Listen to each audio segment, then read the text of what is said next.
চলো চলো চলো সবাই মিলে যদি মেলায় না যাই তাহলে কি মেলাটা জমবে। তো এই দেখো আমার বড় মেয়ে ঘুম ঘুম ঘুম ঘুম লিয়া। তো চলো আমিও চলে এসেছি। তো চলো হাই বন্ধুরা, মেলা দেখো, আমি তোমাদের মেলাটা শেয়ার করছি। তো এই রাস্তাটা কিন্তু একদমই ফাঁকা, আর আমি যেখানে মেলায় যাব ওই সাইডটা কিন্তু প্রচুর একটু মোটামুটি, খুব ভিড় নয়, তবে ভিড় আছে, আবার হবে রাত্রিবেলা। তো চলো এই দেখো লটকা, কেউ খাবে? এগুলো কাঁচা আর এগুলো একটু দাগি হয়ে গেছে, তাই আমি নিলাম না। তার দাম কত জানো তো? প্রচুর দাম, 50 টাকা পোয়া লটকা। কেউ খাবে?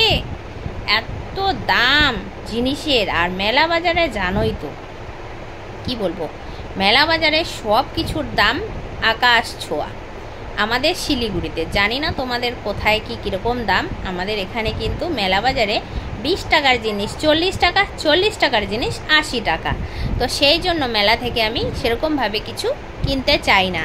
তো দেখো এই যে মাটির জিনিসগুলো, এগুলোই বেশি আসে মেলা বাজারে, কারণ এগুলো তো বেশি দিন টেকে না, কারণ এগুলো তো ভেঙে যায়। তো সেই কারণে এগুলো একটু বেশি বিক্রি হয়।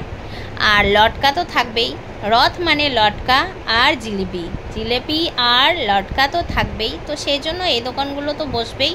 আর এটা হচ্ছে আমার বান্ধবীর মা, তাই আমি বললাম আমাকে চিনতে পারছো? বলে হ্যাঁ, কেন চিনবো না। তো উনি একটু দোকানদারিতে ব্যস্ত রয়েছেন, তো ওরা যেহেতু পাল, তাই ওই মাটির জিনিসগুলো ওনারা নিয়ে এসেছে বিক্রি করার জন্য।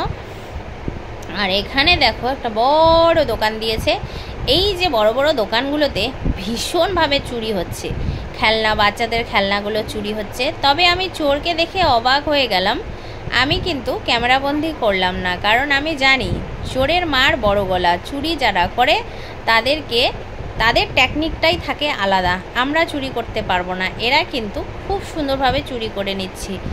সবাই মিলে যাচ্ছে, একজন দাঁড়িয়ে আছে, এর হাত থেকে ওর হাতে, ওর হাত থেকে ওর হাতে করে টুক করে ব্যাগে ঢুকিয়ে নিল।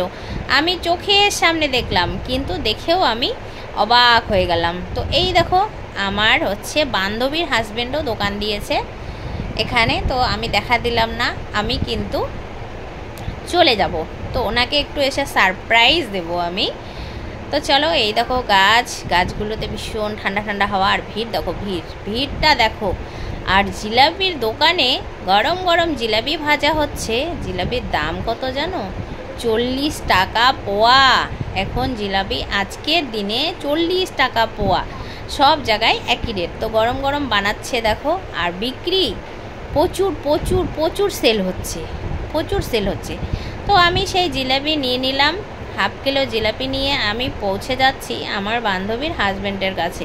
তো এবার আমি অনেকটা দূরে দোকানটা ছেড়ে এসেছি, এবার খুঁজে পাচ্ছি না। তো ফাইনালি আমি কিন্তু উল্টো রাস্তা থেকে পুরো তাড়াতাড়ি করে যাচ্ছি, কোথায় পাবো। তো লাস্ট পেয়ে গেছি দেখো। আমার মেয়েকে বললাম তুই এখানে থাক, আমি ওনাকে সারপ্রাইজ দেব। তো আমি চলে গেলাম সেই জিলাপিটা নিয়ে। তো দেখো উনি কিন্তু দোকানদারিতে ব্যস্ত, বুঝতেই পারেনি উনি যে হ্যাঁ আমি চলে গেছি এখানে, আর আমি যে দেখে নিয়েছি সেটাও খেয়াল করেনি। তো যাই হোক দেখো আমি কিন্তু গিয়ে দিয়ে দিলাম, উনি বুঝতেও পারেনি, উনি কিন্তু ধরে নিছে। নেওয়ার পরে বলছে না নিয়ে যাও। আমি বললাম না, কেন নিয়ে যাব, আমি এগুলো বাচ্চাদের জন্য দিলাম, আপনি তো বাড়ি যাবেন না, এইগুলো আমার তরফ থেকে বাড়িতে নিয়ে যাবেন, মানে আমার বান্ধবীর জন্য আমি জিলাপিটা দিয়ে দিলাম। তো যাই হোক সেরকমভাবে দেখা হয় না, ওরা অনেকটা দূরে থাকে, আমিও অনেকটা দূরে থাকি। যখন আমাদের এখানে মেলা হয় তখন ওদেরকে দেখা যায়, কারণ দোকানগুলো দেয় এখানে। তো আমার মেয়ে খাবে আইসক্রিম। তো দেখো আইসক্রিমগুলো একদম গলে গেছে, গরম তো জানোই। এবার আমার মেয়ে নিবে না, দেখো আমার মেয়ে নেবে না। তারপরে দেখো এই যে হাওয়াই মিঠাই, এগুলো আমার মেয়ে আগে খুব খেত, এখন দাঁতে প্রচুর পোকা হয়ে গেছে জন্য এখন আর খায় না।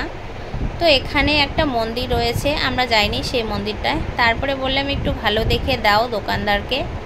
তারপরে লাস্টে দিল, তবুও নরম, ভালো না, খেয়ে একদম টেস্ট পেলো না। তবে এখন কর্নেটো চকলেটগুলোর মানে আইসক্রিমগুলোর দাম কালকে রেখেছে 30 টাকা, সেখানে 40 টাকা করে নিল, 10 টাকা বেশি। যেখানে টোটো ভাড়া 20 টাকা, সেখানে কালকের জন্য 30 টাকা করে নিল, তাহলে বলো। তারপরে দেখো আমি গিয়েই যে রথের যে ফটোটা ভিডিওটা শ্যুট করেছিলাম সেটা কিন্তু আমি হারিয়ে ফেলেছি। তো যখন আমি হেঁটে হেঁটে আসছিলাম তখন দেখলাম আরও একটা রথ এই দিক থেকে যাচ্ছে।